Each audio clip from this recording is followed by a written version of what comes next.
Donc, bah, bonjour Bonjour Alex. Karine, content en tout cas d'être avec toi et de partager un petit moment ensemble. Donc dans Ravi l'idée, également de te retrouver. dans l'idée, voilà, c'était de partager bon, deux, trois petites connaissances et de présenter un livre que tu as pu sortir dans le cadre de Studio Carlight, donc ton entreprise. Parce que donc je rappelle, hein, tu es éditrice, auteur, et j'espère pas trop en louper.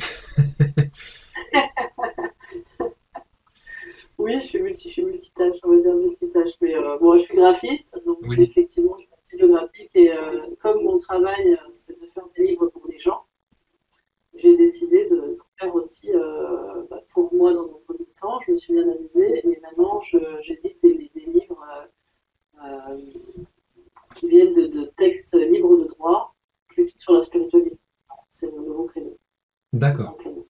ok. Plutôt avec des prix très concurrentiels pour que les gens puissent s'informer voilà,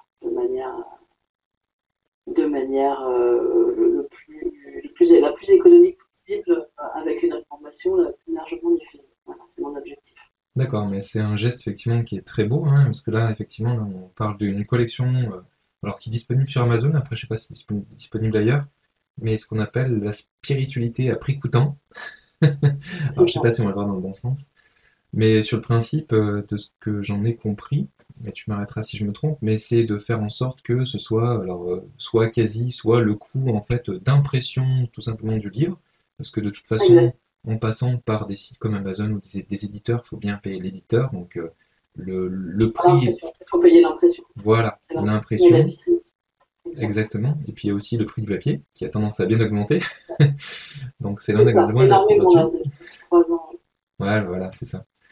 Et donc après, ben, c'est dans l'idée donc de partager soit des connaissances qui ont déjà été exposées et qui sont maintenant libres de droit, soit des connaissances ben, que tu as à ta disposition, ou qu'on a peut-être ensemble tous les deux aussi, parce qu'on a partagé aussi des choses ensemble, et qu'il y a aussi d'autres d'ailleurs, d'autres personnes, hein, notamment au moins un médium qu'on connaît en commun, qui a partagé aussi ses connaissances au travers au Et moins d'un Carlos livre. Giotto, voilà, Voilà, dans le livre là, qui se reconnaîtra. Salut oui, Carlos. c'est ça.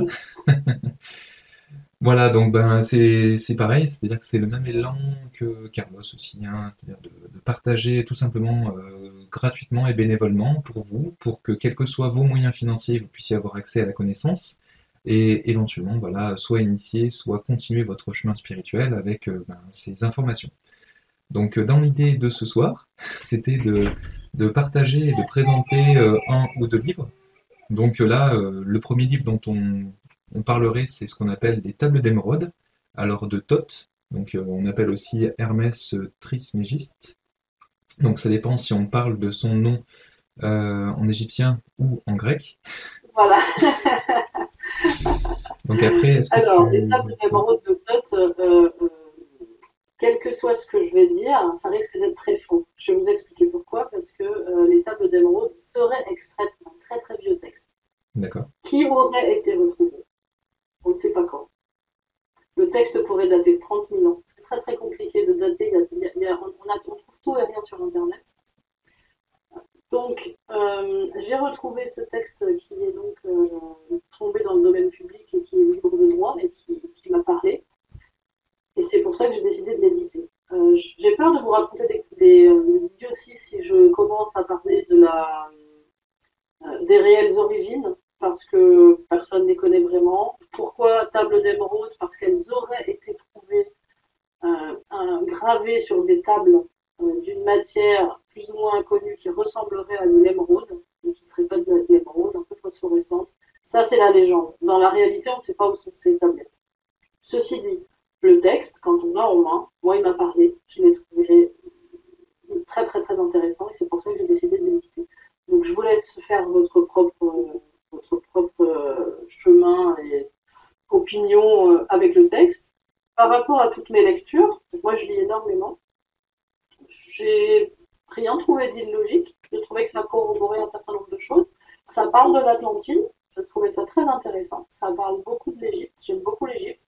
Donc, pour ceux qui sont intéressés à la fois par l'Égypte, par l'Atlantide, par les royaumes de l'au-delà, par les dimensions, euh, c'est très très très très riche. Ça complète ce qu'on sait déjà, ou je commence à toucher du doigt avec d'autres écrits. Moi, le texte, je l'ai trouvé très très intéressant. Donc voilà, D'accord. Donc c'est un partage. je vous laisse me retrouver. J'ai pas envie d'en parler plus que ça parce que je vais mal en parler. Il est très court à lire, hein. Il y a 160 pages, 200 pages, 150 pages. Donc vraiment, il est très facile d'accès.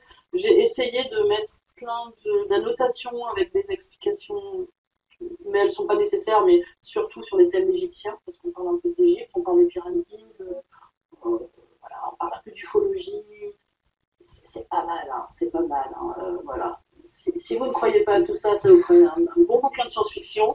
Et si vous êtes passionné par le domaine, vous allez vous éclater. Je peux pas vous D'accord. dire mieux. Ok.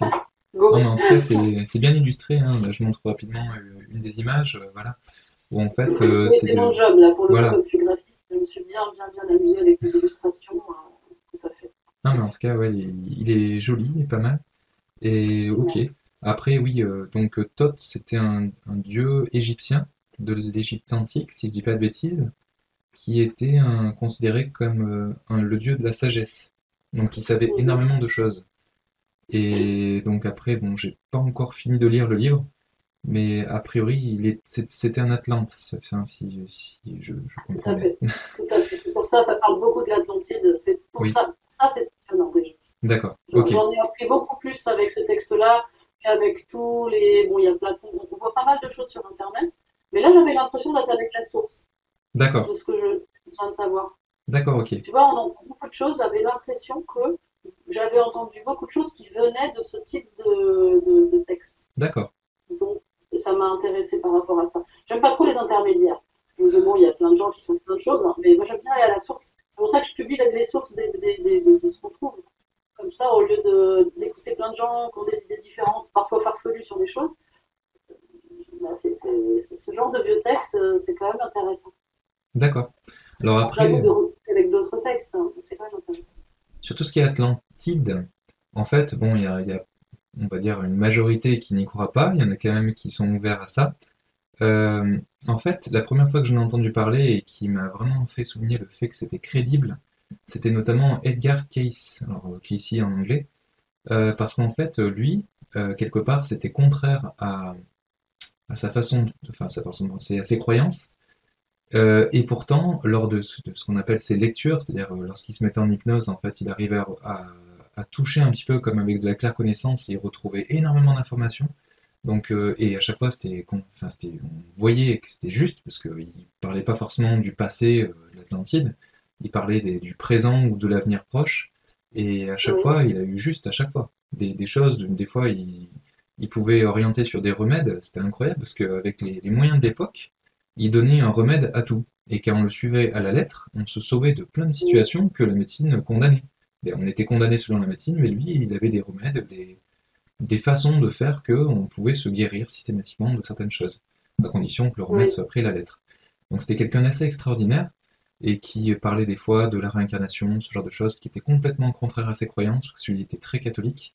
Et donc du coup, lui-même, pardon, lui-même n'y croyait pas, mais du coup, ça laisse entendre en tout cas qu'il y a de fortes probabilités, d'après ce qui en ressort de ses lectures, que l'Atlantide existait vraiment. Donc c'était il y oui, a très longtemps. oui. C'était une ancienne civilisation qui se serait éteinte. Mais ok, très intéressant du coup, Et parce puis, que... puis ce serait dispatché. Oui Ou qui aussi. se serait dispatché. Mm. Parce que on a un certain nombre de recherches qui sont faites par rapport à l'écriture et on retrouve des choses très similaires dans le monde entier.